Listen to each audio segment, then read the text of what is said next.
couple of notes before I get started.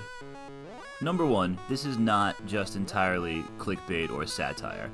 I really am going to hack into a Wi-Fi network. My own, of course, for legal reasons, and I will show you how I did it. That being said, please don't attempt to recreate this on any network that does not explicitly belong to you. You could really go to jail, I think, and, if you live in the United States, well, probably better off to just stay out of trouble in general. And lastly, I think it would be disingenuous to claim that I learned everything needed to do this in a single afternoon. I do have some background in programming and web development, and, despite not being currently employed in the field, I do enjoy it very much, and I still often fantasize about one day working at the Severnaya Satellite Control Center and behaving like this. What's the password? I made it easy this time. Even you should be able to break it. Burst for brains. All right. Yeah, I mean, maybe one day I'd even get noticed by the chief of computers, be relocated to Moscow, given $1 million. I think not. But, for better or for worse, the Soviet Union is gone. GoldenEye is not real. And after a couple of rough interviews over here, I'm staring down the barrel of at least another year of teaching.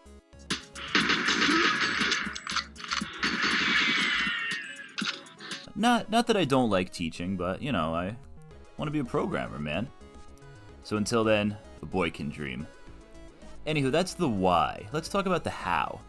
So, to accomplish my first genuine hack, what I needed to do was acquire and familiarize myself with a couple of tools that I'd never seen before. And the first one, and the driving force behind this whole operation, is Kali Linux, or Kali Linux. I watched a bunch of YouTube videos. I heard it said both ways. I like Cali, California, I guess.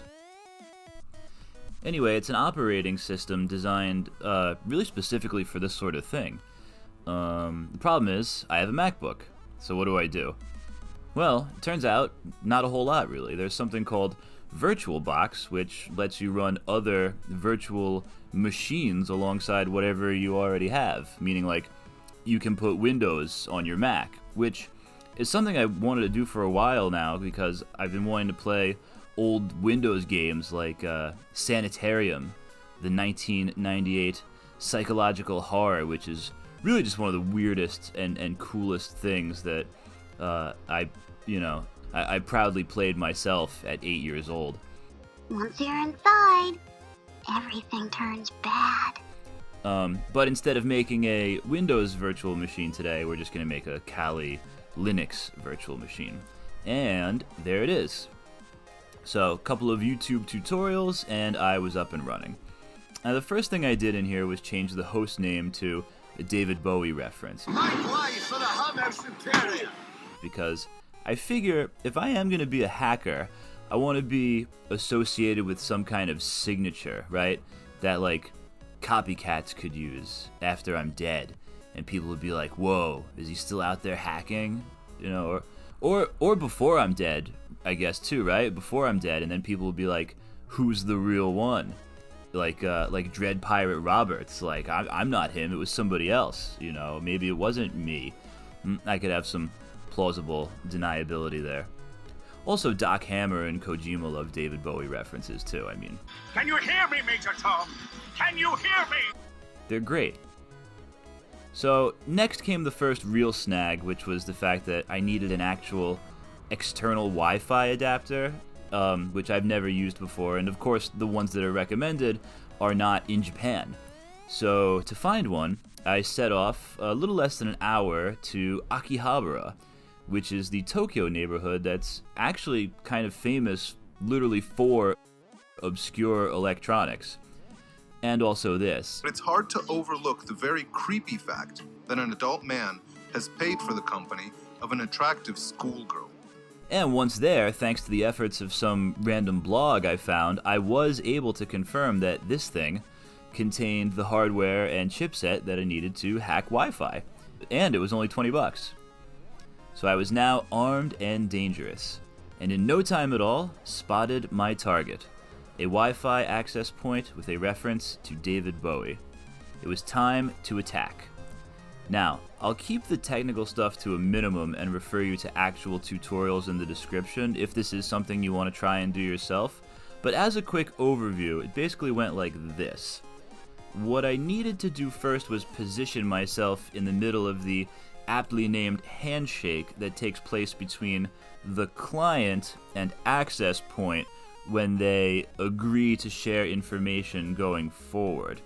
And a way to do this is to make them momentarily let go of each other's hands. In other words, I need to kick somebody off their Wi-Fi just for a moment so I can sneak in there.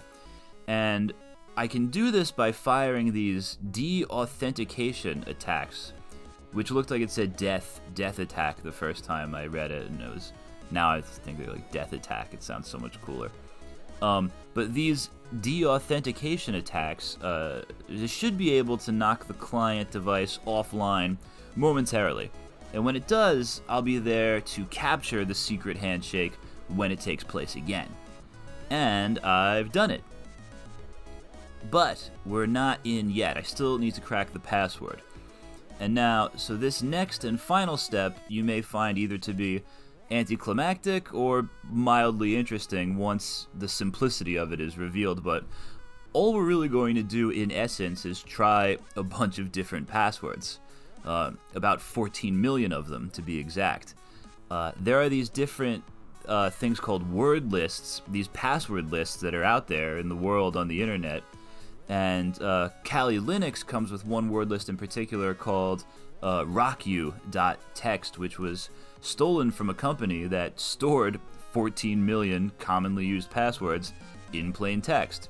And now the world can use them, just like this.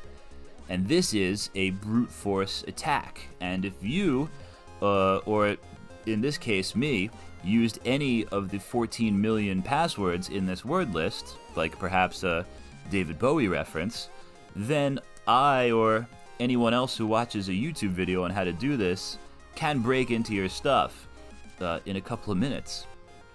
Just like that. It's kind of cool, right?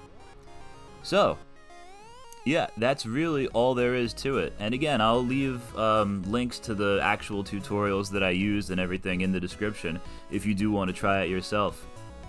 But that was really all that it took. One afternoon. Thank you as always for watching, for liking, and especially for subscribing. I'll see you next time.